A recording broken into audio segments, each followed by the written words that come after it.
10 қонуни сахтгиронае ки зани президенти Кореяи Шимолӣ бояд онҳоро риоя намояд. оё шумо бори номи Рео Сол Ҷоро шунидаед? Ин зан ҳамсари яке аз машҳуртарин роҳбарони дунёст, вале касе дар бораи ӯ чизе намедонад. ҳатман медонед ки мардум дар Кореяи Шимолӣ бо қонунҳои сахтгиронае зиндагӣ мекунанд ва аз ҳуқуқҳои озодӣ бениҳоят сахт маҳруманд. шояд бовар накунед, аммо ҳатто зани роҳбари ин кишвар ҳам ба маҳдудиятҳо бояд итоят намоянд. салом, ба як барномаи дигар аз канали Некатоб хуш омадед. дар ин барнома ман ба шумо 10 қоидаи душвореро шинос мекунам ки зани раҳбари Кореяи Шимолӣ бояд онро риоя намояд.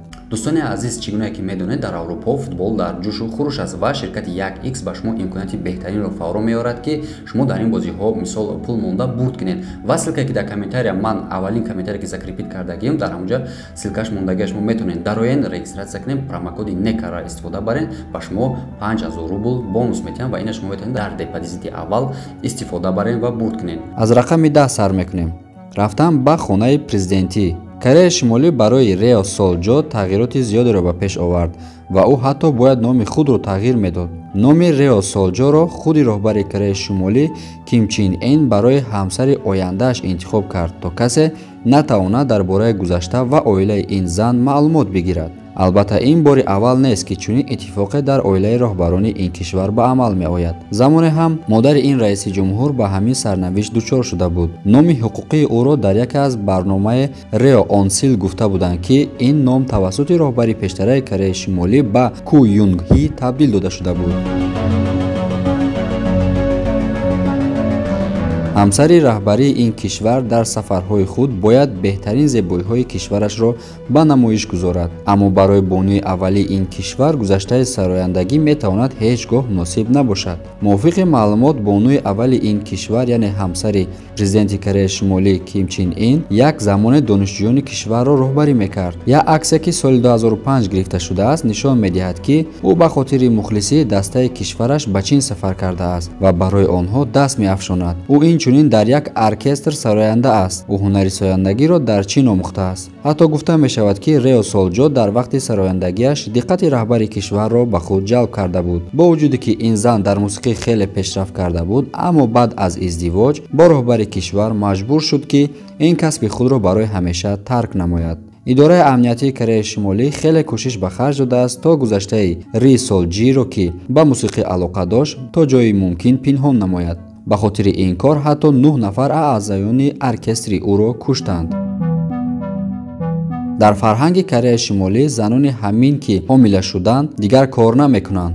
аммо барои зани аввали мамлакат ин чиз як мавзӯи хеле ҷиддитар хоҳад буд. ин зан бе ягон сабаб аз назари дигарон ғоиб мешавад. шояд ин ғоиб шудани ӯ ба ҳомилагиаш алоқа дошта бошад. ин акс охирин акси Ре Сол Ҷи мебошад ки ӯ баъди гирифтани ин аксаш 50 рӯз дигар намоён нашуд ва оқибат дар ҷанозаи раҳбари Кореяи Шимолӣ ҳозир шуд. иштирок дар ин чорабинӣ барои ҳар як шаҳрванди ин кишвар маҷбурист. агар ин акс ва акси соли 2011 ӯро бо ҳамдигар муқоиса кунед, ҳатман фарқиятро худатон мефаҳмед. моҳи марти соли 2013 баскетболисти амрикоӣ Денис пас аз сафараш ба Кореяи Шимолӣ гуфт ки ӯ бо чандин кӯдак вохӯрдааст ки номи яке аз онҳо Чӯӣ будааст. гуфта мешавад ки Рео Сол Ҷо соли 2010 фарзанди аввал ва соли 2017 фарзанди дуюмашро ба дунё овард, аммо ин маълумот ба таври расмӣ аз тарафи давлат тасдиқ нашудааст. ҳатман медонед ки раҳбари Кореяи Шимолиро танҳо як оилаи 3 насл мешавад ки дар ихтиёри худ дорад. мутобиқи конститутсияи ин кишвар раҳбарияти давлатро танҳо касе метавонад соҳиб шавад ки аз ҷиҳати хунӣ ба асосгузори ин кишвар алоқа дошта бошад. бо дар назардошти ин қонун роҳбарии ояндаи ин кишварро бояд яке аз писарони ӯ ба уҳда гирад. ба ин маъност ки раҳбари ояндаи ин кишвар алоқаи наздике бо Рео Сол Ҷо дорад. мувофиқи маълумоте ки ҳанӯз тахсиқ нашудааст, як фарзанди онҳо духтар буда ҷинсияти фарзанди яке дигаре соли 2017 ба дунё омадааст ҳанӯз маълум нест. раҳбари ҳозираи ин кишвар соли 2017 бародарашро ва соли 2013 амакашро ба ҳукми қатл маҳкам кардааст. аммо агар раҳбари ин кишвар соҳиби писар нашавад, пас мумкин аст раҳбари кишварро дар оянда яке аз духтаронаш ба уҳда бигирад.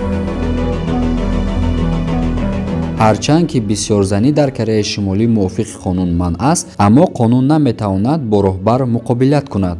агар Рео Солҷо соҳиби писар шуда натавонад, ӯ ҳеҷ гоҳ наметавонад пеш шавҳарашро бигирад ки духтарони дигарро интихоб кунад. худи ин роҳбар низ яке аз 4 зани раҳбари пештара, яъне падараш ба дунё омадааст. аҷибаш ин аст ки яке аз дӯстдоштаҳои қадимаи ин роҳбар бо номи Ҳйонсонг Вол ба ҳамин наздикӣ роҳбари ҳизби ҳукмрон дар кишвар шудааст. ҳатто ӯ роҳбариро дар яке аз сафарҳояш ба чин ҳамроҳӣ кард. ӯ гумонҳои зиёдеро барои ҷойнишинии Рео Солҷо шуда метавонад ва ба миён овардааст. гуфтем ки писёрзанӣ дар Кореяи Шимолӣ манъ аст, аммо ин қонун наметавонад бар болои роҳбари кишвар, ки ихтиёри тамоми кишварро дар даст дорад, татбиқ шавад ва дар ҳолати издивоҷи дубораи роҳбар зани ҳозираи ӯ наметавонад аз ӯ талоқ гирад. далелашро ҳатман худатон медонед. агар надонед ё ин ки фикри дошта бошед, дар комментария бинависед. барои мо ҷолиб аст ва мо роликро идома медиҳем. аммо ошиқона будани издивоҷҳо ҳатмӣ нест, балки издивоҷҳо баъзан вақт иқтисодӣ ва баъзан вақт ҳам сиёсӣ буда метавонад. издивоҷи Ким Ҷунг Ун бо Рео Солҷо соли 2009 ба амал омадааст, яъне як сол баъд аз сактаи мағзи раҳбари пештараи кишвар. мумкин аст ки раҳбари собиқи кишвар Рео Солҷоро хеле барвақт барои писараш интихоб карда бошад. падари Рео Солҷо яке аз генералҳои артиши кишвар буд ва бо роҳбар дӯстии хубу мустақиме дошт. пас аз ин ҷо ба хулосае омадан мумкин аст ки Рео Солҷо интихоби дигаре надоштааст. Рео Солҷо бо вуҷуде ки бонуи аввали ин кишвар аст, аммо қудратмандтарин зани кишвар нест, балки Ким Ю Ҷон қудрати асосиро баъд аз бародараш дар ихтиёр дорад. хоҳари ин роҳбар яке аз мушовирони боваринок барои бародараш ба ҳисоб меравад. баъд аз паҳн шудани овозаҳо дар бораи марги Ким Чунг Ун, гумонҳои зиёде шуданд ки роҳбари кишварро ҳамин хоҳараш ба ӯҳда мегирад. пас маълум шуд ки дар пушти ҳар як амалкардҳои Рео Солҷо хоҳари роҳбар нақш дорад. бонувони аввали ҳар кишваре ба осонӣ метавонанд сархати ахбори ҳар маҷаллае шаванд ва то соатҳо корбарони интернетро ба худ машғул созанд. аммо вақте навбати Рео Солҷо мерасад, касе дар борааш чизе зиёде намедонад. ин ки интернет дар Кореяи Шимолӣ маҳдуд аст, дуруст аст, аммо Рео Солҷо танҳо бо роҳбари ин кишвар дида мешавад. мувофиқи гумонҳо, ҳузури зан дар канори роҳбар танҳо бузургии ӯро нишон медодааст. паҳн кардани ҳар аксе аз бонуи аввали ин кишвар зери диққати махсус сурат мегирад. аксҳое ки бархилофи майли роҳбар бошанд, паҳн карданашон манъ аст.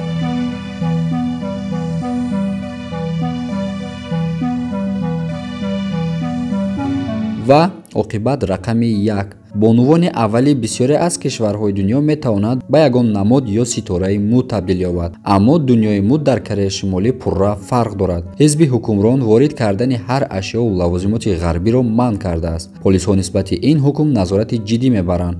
аммо зани раҳбари Кореяи Шимолӣ аз мардуми оддӣ фарқ дорад. либосҳое ки ӯ ба бар мекунад сохти кишварҳои ғарбист. ӯ ҷуздонҳояшро аз брендҳои машҳури дунё супориш медиҳад. ҳар шаҳрванди Кореяи Шимолӣ ки ба синни 16-солагӣ расид, бояд ҳатман нишони кишварашро дошта бошад. ба ҷуз нишони давлатӣ чизи дигар пазируфта намешавад. аммо дар ин ҷо ҳам барои бонуи аввалии кишвар истисно вуҷуд дорад. либосҳои гаронбаҳои Рео Солҷо дар ҳақиқат метавонад стандартҳои зебои Кореяи Шимолиро дар худ таҷассум кунад. вале ба ин акси ӯ диққат диҳед. ин акс соли 2010, замоне ки ӯ ҳанӯз узви оркестр буд, гирифта шудааст. ин акс бошад соли 2013 гирифта шудааст. фарқияти зиёде дар дандонҳои ӯ дида мешавад. агар ин аксро дар канори аксе аз мардуми ин кишвар қарор диҳем, пас ду чеҳраи комилан гуногуни ин кишварро мебинем.